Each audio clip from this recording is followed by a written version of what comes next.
தீபாவளி வந்தாலே ஸ்வீட்ஸ் மெனுவில் மைசூர் பாக் ஒரு கம்பல்சரி ஸ்வீட்டாக இருக்கும்ல. வாயில் வச்ச உடனே கரையிற மாதிரி சாஃப்ட் அண்ட் ஈஸியாக எப்படி பண்ணுறதுன்னு பார்க்கலாமா? ஃபர்ஸ்ட் ஒரு கப் நெய்யை லைட்டாக ஹீட் பண்ணி எடுத்துக்கோங்க. அப்புறம் அரை கப் கடலை மாவை பச்சை வாசனை போகிற வர ட்ரை ரோஸ்ட் பண்ணி ஜலிச்சு எடுத்துக்கிட்டு அது கூட நம்ம ஹீட் பண்ணி வச்சுருக்க நெய்யில் அரை கப் மட்டும் சேர்த்து மிக்ஸ் பண்ணி எடுத்துக்கோங்க.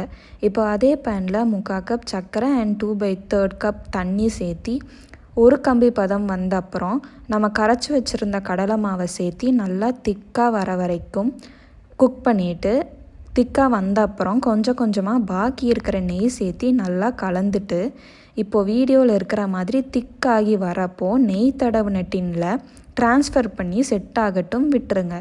செட் ஆன அப்புறமா அன்மோல்ட் பண்ணி ஸ்லைஸ் பண்ணி சர்வ் பண்ணி பாருங்கள். அவ்வளோ வாயில் வச்சா கரையிற அளவுக்கு soft and nice Mysore pak இல்லை நெய் மைசூர் பாக் ரெடி.